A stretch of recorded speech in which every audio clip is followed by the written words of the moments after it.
AGVR creations YouTube channel ఆదరిస్తున్న మీ అందరికీ నమస్కారం అండి. ఈరోజు పుట్టినరోజు జరుపుకుంటున్న ఆంధ్రప్రదేశ్ మాజీ ముఖ్యమంత్రి శ్రీ వైఎస్ జగన్మోహన్ రెడ్డి గారికి శుభాకాంక్షలు తెలియజేయడానికి ఈ వీడియో చేస్తున్నాం అనమాట. అసలు ఆయన ఓడిపోతారని ఎవరు అనుకోలేదు. అయితే కారణం ఏమైనా కానీ ఆయన ప్రస్తుతానికి ప్రతిపక్ష నేతగా ఉన్నారు. అయినప్పటికీ కూడా ప్రజాదరణ మాత్రం ఏమాత్రం తగ్గలేదు. మేము గత ఎలక్షన్ తర్వాత కూడా ఆంధ్రప్రదేశ్ వెళ్ళి వస్తున్నాము. అక్కడ ప్రజలు అనుకున్నది ఏంటంటే జగన్ ప్రభుత్వం ఉన్నట్టు బాగుండేది, ఒక సంక్షేమ పథకాలు అందేవి అన్నారు. అయితే దాని మీద పెద్దగా మేము కామెంట్ చేయదలుచుకోలేదు. ఎందుకంటే ఆ ప్రభుత్వం వచ్చి ఒక 6 నెలలు అయింది కాబట్టి ఇంకా భవిష్యత్తులో చేస్తారేమో చూద్దాము. అయితే జగన్మోహన్ రెడ్డి గారు పాలన 5 సంవత్సరాల పాలనలో ప్రజలు ముఖ్యంగా పేదలు చాలా సుఖంగా సంతోషంగా ఉన్నారనడానికి చాలా నిదర్శనాలండి. ఇప్పుడు వాళ్ళకి ఇంటి దగ్గరికి రేషన్ వచ్చేది, వాలంటీర్ వ్యవస్థ ఉండేది, పెన్షన్లు కూడా ఇంటికి వచ్చేవి.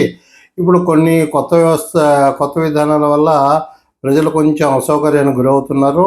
ఏదైనప్పటికీ కూడా ఈరోజు జగన్మోహన్ రెడ్డి గారికి జన్మదిన శుభాకాంక్షలు తెలియజేస్తున్నాము. ఇంకా ఎక్కువగా రాజకీయాలు మాట్లాడదలుచుకోలేదు. ఎందుకంటే ఆయన్ని సైకో అన్నారు,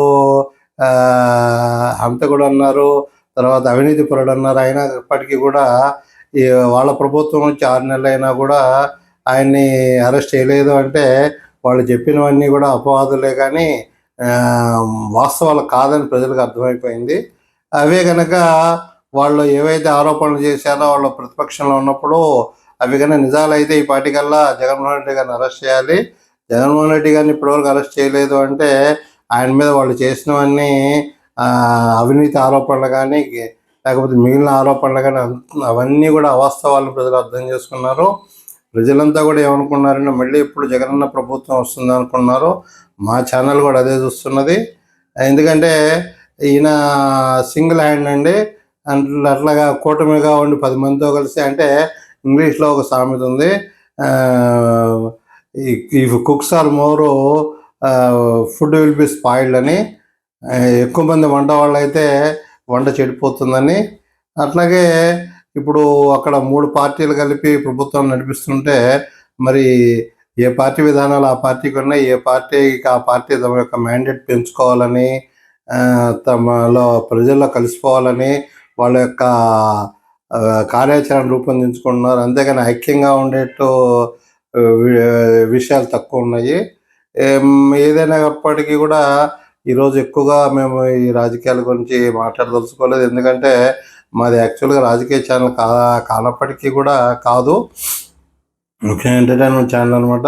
అయితే మేము మాకున్న ఆంధ్రప్రదేశ్తో ఉన్న అనుబంధము, అంటే నేను అక్కడ పుట్టి పెరగటము, తర్వాత మా ఏజీవీఆర్ ఛానల్ ఆఫీస్ కూడా అక్కడ ఉండటంతో రాజకీయాల మీద అప్పుడప్పుడు మేము విశ్లేషణ చేస్తుంటాము. ఇప్పటికి కూడా ప్రజల్లో జగనన్న అంటే అభిమానం పోలేదు. ఈ కారణం ఏదన్నా కూడా ఆయన ఓడిపోయారు, ప్రతిపక్ష నేతగా ఉన్నారు. భవిష్యత్తులో ఆంధ్రప్రదేశ్లో సీఎం ఎవరా అంటే చిన్నపిల్లాడు అని చెప్పేది ఏంటంటే జగన్మోహన్ రెడ్డి అని. ఎందుకంటే ఆయనకి అటువంటి చరిష్మా ఉందన్నమాట. గెలుపోవడంలో సహజమే అందరికీ. కాబట్టి జగన్ కానీ, జగన్ అభిమానులు కానీ, వైఎస్ఆర్సీపీ నాయకులు కానీ ఎవరు డిసప్పాయింట్ కావాల్సిన పని లేదు. ముందుంది మంచి భవిష్యత్తు. ఎందుకంటే ప్రజల్లో మీరు బాగా అభిమానం చూరగొన్నారనమాట. వాళ్ళకి కావాల్సిన విద్య కానీ వైద్య సదుపాయాలు బాగా కల్పించారని ఇప్పటికి కూడా చెప్పుకున్నారు. అయితే వాళ్ళు ఏదో కొన్ని తాయిలాలకు లోబడి, లేకపోతే ఆశపడి, లేకపోతే ఈవీఎంల వలనో మాధ్యమంలో జగన్మోహన్ రెడ్డి గారు ఓడిపోయారు. కానీ లేకపోతే ఆయన ప్రజానాయకుడు ఇప్పటికి కూడా ప్రజల మనసుల్లో ఉన్నాడు. All the best Jaganmohan Reddy గారు. మీరు డిసప్పాయింట్ కావాల్సిన పని లేదు. అక్కడ ఆంధ్రప్రదేశ్లో చాలామంది అభిమానులు మీకు ఉన్నారు. నెక్స్ట్ ఎలక్షన్స్ ఎప్పుడు జరిగినా కూడా మీరే కాబోయే ముఖ్యమంత్రి. ఉంటామండి.